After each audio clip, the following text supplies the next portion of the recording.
Claudia Tomadoni, que vive en Alemania y tiene una rica experiencia, sabe lo que ha ocurrido últimamente con las consecuencias inmediatas del COVID-19. Es la segunda vez que tomo contacto con ella.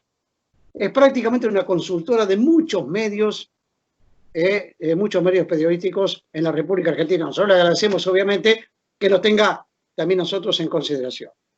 Claudia, ¿cómo te va? Buen día, buenas tardes, buenas noches. Siempre decimos, yo te veo de veranito, así que estamos en el enero europeo, enero nuestro, por supuesto. ¿Cómo te va, Claudia? ¿Qué tal? Bien, hola Alberto, ¿qué tal? Un gusto de estar en contacto con ustedes nuevamente, es un placer. Sí, nuestro programa sale por Rosario, concretamente te lo hemos aclarado, todos los viernes, hablamos siempre en términos temporales. Bien, ¿están de vacaciones ustedes en la Universidad de Jena? Todavía no, se ha alargado un poco el periodo de clases debido al comienzo tardío online que tuvo la universidad, entonces vamos a llegar con clases y actividades hasta más o menos cerca del 20 de julio. Pero para que vos te des una idea y tu público también se dé una idea, julio y agosto son como el enero-febrero de Argentina, digamos, es mes total de vacaciones. Bueno, y acotadas, por supuesto, me imagino este año, porque más de un país ha abierto sus puertas. El caso de España, veíamos en las últimas horas que lo abre, pero no hay. Tengo amigos que se han ido a vivir hace muchísimos años, que viven en Madrid. Me dicen, no vendemos absolutamente nada hoy por hoy. No hay visitantes, no hay nada. Siempre la voracidad, digamos, del turista es comprar algo en el exterior, etcétera, etcétera. Claudia, en los últimos días, una información que repercute a nivel universal y que llega acá a la República Argentina es que parte de Lufthansa ha sido comprada, ha sido adquirida. Vos me sabrás definir los términos, en este caso, por el gobierno, por el Estado alemán. A ver, coméntame cómo es eso. Bueno, mira, como ya te había comentado la vez anterior, Alemania está en recesión y tiene toda una problemática económica muy fuerte, al punto, para que vos te des una idea, los últimos datos de abril señalan que las exportaciones en Alemania cayeron un 31,1%. Es la mayor caída después de 1950. En ese marco, en ese contexto de retraimiento, la línea Lufthansa, que, bueno, tuvo que salir el gobierno alemán a rescatarla. Hubo un proceso de negociación bastante largo porque el gobierno alemán adquirió el 25% del paquete accionario. Eso ha sido muy fuerte, hubo accionistas que no estaban a favor, pero bueno, finalmente luego de arduas negociaciones, el gobierno alemán se hizo con el paquete accionario, participa del directorio, tiene lo que se llama la bolilla de veto, es decir, que no se pueden tomar decisiones sin que el gobierno participe en ellas. Los sindicatos se tuvieron que ajustar también para ver qué aportaban la parte de los trabajadores y bueno, es así como queda demostrado una vez más que el Estado es el que está salvando en este momento de crisis profunda a la economía. Para tu información, además de Lufthansa, también ha sido nacionalizada la empresa farmacéutica que está trabajando en la formulación de la vacuna contra el COVID, porque el Estado considera que es una cuestión estratégica y que también tiene que estar en manos del Estado. Bueno, Argentina año verde para nosotros, pero no importa. Algún día vamos a soñar con esto.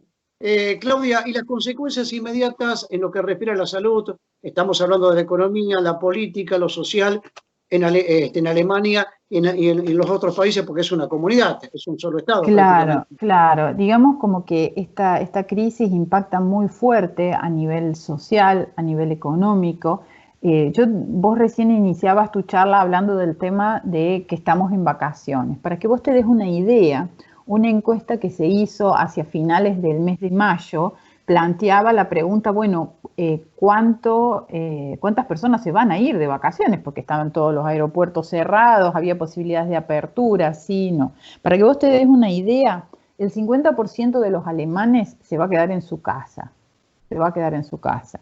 El 31% va a hacer vacaciones dentro de Alemania y solo un 19% se plantea ir a otros lugares de Europa. Los lugares favoritos en donde los alemanes anualmente hacen vacaciones son España, Italia, Grecia, Turquía, fuera de la Unión, y Austria. Todos estos países todos los años se preparan para recibir el turismo en masa alemán, y este año, con los números que yo te acabo de dar, eso no se va a producir. Es decir, que hay un proceso muy fuerte de retracción económica en una actividad que ha sido en las últimas décadas muy importante para los distintos países. Entonces, esto es un tema a tenerlo muy en cuenta desde el lado económico. Ahora, desde el lado social, personal, déjame decirte, Alberto, que hay todo un proceso de mucha incertidumbre, de mucha cautela, de mucha prudencia, porque siempre está latente el miedo al rebrote, y no es solo un miedo, sino que se ha hecho realidad. Hoy por hoy se piensa qué va a pasar ya en el otoño, cuando comiencen a bajar las temperaturas, porque así se piensa y se espera una segunda oleada. También comentarte que ha habido 2 lugares en donde se han producido rebrotes dentro de Alemania. Alemania paulatinamente comenzó a abrir cosas y todavía sigue abriendo cosas. El proceso es muy, muy lento de apertura. Pero hay 2 casos que son emblemáticos y que yo te los quisiera comentar, Alberto. Uno es en la ciudad de Göttingen, muy próximo de donde yo vivo, en donde todo un edificio quedó cerrado porque se produjo un brote allí, y bueno, todo el mundo quedó cerrado en ese lugar. Aislado, exactamente, aislado con todas las prevenciones, la cuarentena. Eso fue hace aproximadamente un mes, poco más. Y el otro caso es en Westfalia del Norte, en la ciudad de Gütersloh, que es una ciudad que tiene una industria cárnica muy importante, y allí en una fábrica de procesamiento de carne se produjeron 1.500 contagios. Quedó aislada toda la comuna de este municipio. Y bueno, y allí surgieron un montón de preguntas y situaciones, porque esto creo que lo tenemos que pensar hacia futuro también. Porque si vos te pones a ver, Alberto, las últimas crisis de este tipo, la gripe aviar, la gripe porcina, ahora el COVID, todo esto tiene que ver con el tratamiento que se le da a los animales, ¿no? A la producción masiva de carne, y este, digamos, mal manejo que se hace de los recursos. Entonces, hay todo un cuestionamiento muy fuerte a la industria, y también a las formas en que viven los trabajadores de esa industria, generalmente migrantes que viven hacinados, aunque no lo puedas creer, viven hacinados en pocos metros cuadrados. Entonces, hay condiciones de vida que no son las óptimas, y todo eso también está llamando la atención aquí mucho. Sí, tus palabras me traen recuerdo de los McCracken, ¿sí? Los McCracken fueron los primeros periodistas investigadores de Estados Unidos. Hay un famoso libro que se llama La Jungla, ¿sí? Que produjo un impacto muy, pero muy grande en aquella oportunidad en Estados Unidos a principios del siglo pasado, ¿sí? Donde un periodista hizo una investigación muy, pero muy profunda en Chicago, Estados Unidos, respecto a lo que vos me estás contando, ¿sí? Cómo vivían los trabajadores y cómo se producía, digamos, la carne en aquella oportunidad, de grandes frigoríficos, ¿eh? Y él fue a buscar la carne y se encontró con esos periodistas, con esos trabajadores que vivían horrible, horrible, horrible. Decimos, cambiando de tema o no cambiando de tema, tu mirada de Europa, ¿sí?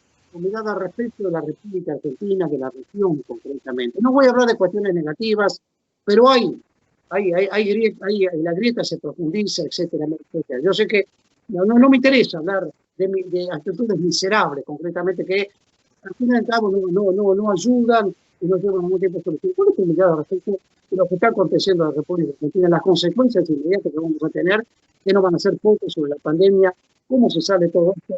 ¿Cuál es la mirada política, social y productiva tuya desde Europa, Claudia? Bueno, mira, un poco la mirada me gustaría responderte desde lo que todos me preguntan. Cuando vos te reunís con alguien, te dice, ¿y cómo está la situación en tu país? lo que yo leo de Brasil es tremendo.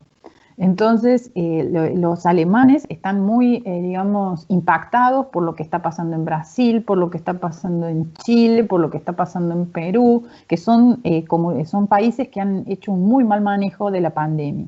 Entonces, hasta el momento yo me he mostrado muy orgullosa por la situación, cómo se ha ido manejando en Argentina, con una cuarentena, que es la única cura que se conoce hasta el momento de esta enfermedad, y diciéndoles, bueno, la cantidad de muertos habla por sí sola.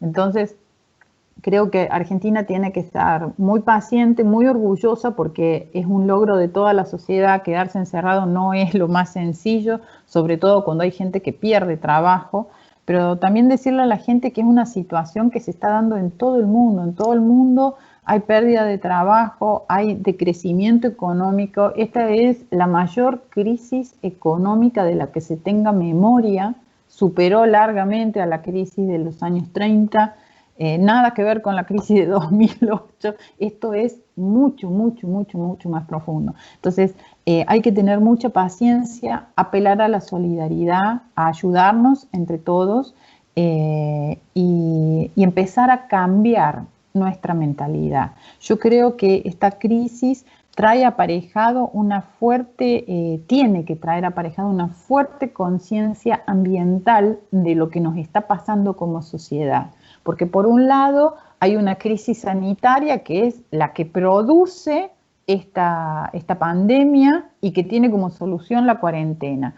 Ahora, de aquí al futuro, Alberto, creo que hay que empezar a pensar en soluciones de largo plazo, porque esta no es ni la primera ni va a ser la última pandemia. Entonces, para la próxima vez que esto pase, nos tiene que encontrar mejor parados.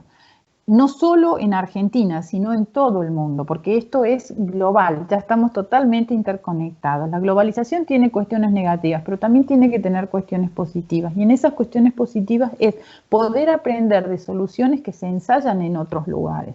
¿A qué me refiero con todo esto?